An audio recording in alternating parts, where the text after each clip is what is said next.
बिस्मिल्लाहिर्रहमानिर्रहीम। आज हम अपने सब्जेक्ट स्टैटिस्टिक्स एंड प्रोबेबिलिटी के एक नए टॉपिक के साथ हाजिर हैं। आज के इस वीडियो लेक्चर में हम ये सीखेंगे कि हम ग्रुप डेटा में हार्मोनिक मीन को किस तरह से कैलकुलेट कर सकते हैं। तो चलते हैं अपने टॉपिक की तरफ।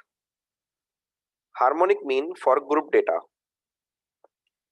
ग्रुप डेटा आपको गिवन होगा, जैसा कि आपकी स्क्रीन पर इस वक्त ग्रुप डेटा शो हो रहा है। हम जानते हैं कि ग्रुप डेटा में दो कॉलम्स गिवन होते हैं, एक क्लास इंटरवल का कॉलम और दूसरा फ्रीक्वेंसी का कॉलम। अब हम हार्मोनिक मीन का फार्मूला देखते हैं कि क्या फार्मूला यूज होगा हार्मोनिक मीन को कैलकुलेट करने के लिए, स्पेशली ग्रुप डेटा में। फार्मूला आपकी स्क्रीन पर इस वक्त नजर आ रहा है। HM is equal to summation of F divide by summation of bracket start F divide by X bracket over. इस फार्मूले में दो वेरिएबल्स की रिक्वायरमेंट है। एक वेरिएबल फ्रीक्वेंसी है यानी F, और दूसरा वेरिएबल X। अगर ग्रुप डेटा में किसी फार्मूले को यूज करते हुए X की रिक्वायरमेंट आ जाए तो X का मतलब यहाँ पर मिड वैल्यू होता है, जो कि टोटली डिपेंड करता है क्लास इंटरवल के कॉलम पे। हम X की वैल्यू कैसे फाइंड आउट करते हैं? X की वैल्यू को फाइंड आउट करने के लिए आपको किसी भी क्लास के लोअर बाउंड और अपर बाउंड को ऐड करना होगा और उनके रिजल्ट को डिवाइड बाय 2 करना होगा। अब चूंकि इस वक्त इस फार्मूले की रिक्वायरमेंट है कि हमें फ्रीक्वेंसी और एक्स की वैल्यू चाहिए, तो फ्रीक्वेंसी का कॉलम गिवन है। एक्स की वैल्यू फाइंड आउट करने के लिए मैं यहाँ एक कॉलम बना रहा हूँ और उसमें मैंने वैल्यूज कैलकुलेट करके रख दी हैं। जैसा कि आप देख सकते हैं, हमारे पास एक्स की वैल्यू क्या है यहाँ पर 5.5, 15.5, 25.5। ये वैल्यूज कैसे आई हैं? पहली क्लास में जो कि 1 से लेकर 10 तक है, इसमें लोअर बाउंड और अपर बाउंड इन दोनों को ऐड कर दिया। 1 + 10 is equal to 11। 11 divide by 2 is equal to 5.5। Similarly second class में 11 एंड 20, 11 और 20 को हमने ऐड कर दिया और जो भी रिजल्ट आया that is basically equal to 31। तो 31 divide by 2 is equal to 15.5। 21 और 30 को ऐड करेंगे तो जवाब आएगा 51 and 51 divide by 2 is equal to 25.5 and so on. तो x की वैल्यू हमने फाइंड आउट कर ली है। अब फार्मूले के मुताबिक फ्रीक्वेंसी की वैल्यू को डिवाइड करना होगा x की वैल्यू से।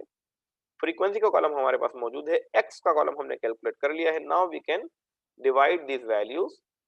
उसके लिए मैंने यहाँ पर एक कॉलम बनाया f डिवाइड बाय x का, यानी अगर मैं फ्रीक्वेंसी की वैल्यू को x से डिवाइड करूंगा तो जो रिजल्ट आएगा वो इस कॉलम में मैं प्लेस करता रहूंगा। Frequency 8 divide by 5.5 that is equal to 1.455। 6 divided by 15.5 that is equal to 0.387. 10 divided by 25.5 that is equal to 0.392. 5 divided by 35.5, the answer is 0.141.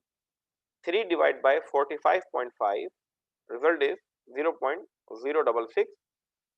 2 divided by 55.5 is equal to 0.036. and 6 divided by 65.5 is equal to 0.092। फार्मूले के मुताबिक हमने frequency और x की values को divide कर दिया। Frequency की तमाम वैल्यूज को डिवाइड किया गया है x की वैल्यूज से।